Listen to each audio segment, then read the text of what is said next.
iblis, dajjal lah kalau dibilang kan. Iya. Nah, lu nulis di sini, emang lu kenal sama dia? Nah, itu dia. Jadi gini bang, tato-tato yang ada di badan gue ini kadang-kadang dibikin karena lagi mabok. Waduh. Jadi ada yang memang tiba-tiba bangun, kenapa ada tato ini? tapi gini. Tapi kalau yang ini enggak. Lu emang yang ini emang gue tato. Jadi gini bang. Lucy, mungkin nama cewek lu Lucy kali dulu. Sebenarnya, ya ini nggak pernah gue bilang, gue nggak pernah obrolin ini di podcast manapun, kayaknya baru di sini. Gue tuh suka jadi devil advocate.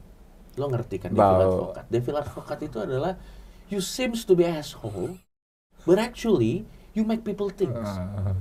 Gue sebenarnya suka jadi devil advocate. Jadi makanya ada filmnya kan. saat gue mengembrace istilah-istilah yang konotasinya negatif, istilah-istilah yang konotasinya kegelapan or darkness or whatever, bahkan Habib tuh menjuluki gue zulumat.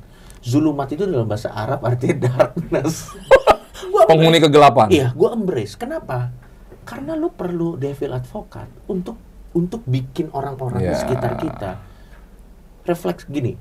Menurut gue pujian tertinggi buat gue tuh bukan Cok lo keren banget, Cok lo menurut gue itu udah biasa. Cuma menurut gue kayak gue nggak perlu gitu-gitu. Tapi pujian tertinggi buat gue itu adalah gini. Ada orang waktu itu ngechat gue gini, Cok, gara-gara argumen lo tentang agnostik or whatever, iman gue sama agama yang gue anut sekarang itu makin kuat. Menurut gue itu pujian tertinggi buat gue. Karena kadang ya, gue suka jadi devil advocate karena gue tahu bang, orang itu paling sebel kalau digurui. Misalnya tiba-tiba udah datang, akan saya kasih tahu caranya kamu. Lu kenapa lu datang-datang? Orang tuh biasanya sebel gitu. Gue seems to be asshole. Terus ada orang yang nggak suka, tapi output nggak sukanya sama gue. Oke deh, gue pelajarin. Kan dia jadi belajar. Entah itu dia belajar Alkitab, entah itu dia belajar Al-Quran, entah dia belajar apapun. Tripitaka, Weda ya. Dan gue percaya kalau lu belajar agama yang esensinya, lu jadi orang baik. Benar. Dan kita nggak pernah rugi kalau kekurangan orang baik. Kelebihan orang baik juga kita nggak pernah rugi. Ada 1 juta orang baik, kurang bahkan. 2 juta orang baik, kurang. 7 miliar orang baik, kurang. Orang baik tuh kalau bisa nggak habis-habis. Jadi maksud gue, pertama gue suka jadi devil advocate gitu. Gue lebih suka, gue nggak suka toxic positivity. Toxic positivity itu kayak, mari kita berbuat baik banget. Pusing gue dengernya. Kalau apaan sih ini terlalu positif, gue malah kabur gitu. Karena toxic positivity gue nggak suka. Gue lebih suka jadi devil advocate. Terus yang kedua gini, Lucifer itu kan adalah fallen angel kan. Dia adalah salah satu ciptaan Tuhan yang terindah. Betul. Pinter nyanyi dia. Haram nggak? Tergantung agamanya.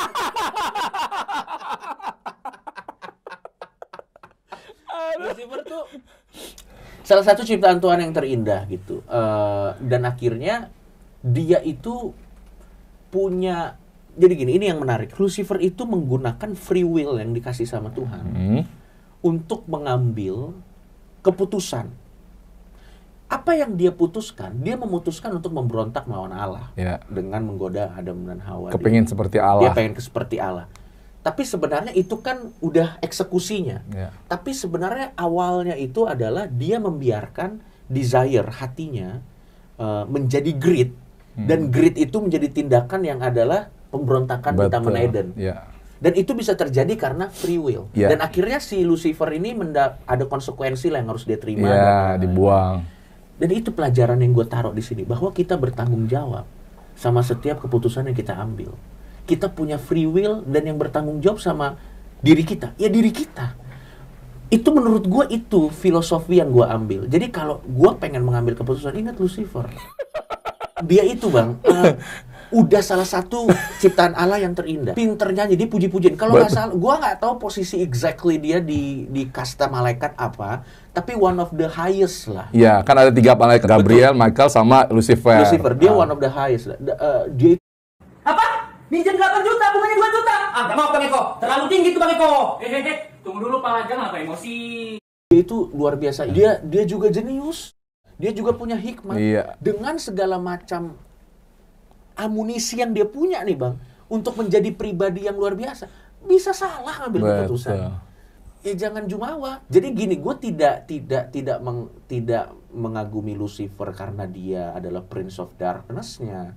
Enggak. Kecuali dalam konteks lagu metal, itu artnya. Tapi gue tuh lebih gue tuh melihat pelajaran yang gue ambil dari Lucifer adalah kenapa dia sampai jatuh. Kenapa dia sampai jatuh. Dan ingat bahwa setiap orang itu bertanggung jawab sama dirinya. Lucifer itu kenapa dia jatuh? Karena salah dirinya sendiri. Dan kita punya yang namanya free will. Jadi hamba-hamba Tuhan, dengarkan kalian ini. Para pemuji penyembah, para yang suka-suka di mimbar. Kenapa dia ada tato Lucifer di sini? Sebabnya itu. Gue respect, Cok. Kalau pendapat lu seperti itu, nanti biar orang semua tahu nih. Kalau setan ditonton, banyak yang nonton. Tapi orangnya pada takut juga. Itu apa menurut lo? Tapi setan bukan diagung-agungkan ya, disenangi. Tapi orang takut sama setan. Iya, itu gue nggak ngerti sih bang. Padahal menurut gue ya, kalau kita mau belajar gini, kan ada sayingnya tuh. Guru terbaik adalah pengalaman. Betul. Dan pengalaman terbaik salah satu pengalaman terbaik apa yang bisa kita pelajari dari pengalaman Lucifer. Dan itu kan terjadi ke Salomo. Salomo kurang berhikmat apa? Ibu istrinya 1.000. 300 istri, 700 gundik. 700 gundik. Terus 365 lo bagian. Mertuanya lo pikir banget. Gua sih gak kuat sih ya. Gua gak kuat sih. Salomo kalau ada yang bisa saya kagumi, kuat menghandle ada 300 mertua.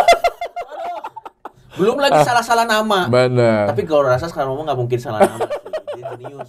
Iya. Tapi dia aja akhirnya sama istri-istrinya juga dicondongkan kan, maksud gue itu. Jadi the fall of Lucifer makanya fallen angel. Dan ada tanda kutip keindahan dari ceritanya Lucifer. Bukan gue mengagungkan Lucifer sebagai pribadi. Bukan. Tapi kayak learn from it. Ya. Menurut gue. Jadi kayak gue taruhnya di sini. Karena di sini kan dekat ke mulut. Jadi jaga nih bacot ya. Iya, kalau gue mau ngambil keputusan, ingat Lucifer. Oh iya benar sih. Walaupun memang ya. Keren. Gitu. Ya, jadi clear nih. Gue penasaran sebenarnya karena kalau gue lihat kan di lu, wah, Coki Pardede 666. Ya orang nggak tahu 666 bikin udah setan aja, Lucifer aja. Padahal betul.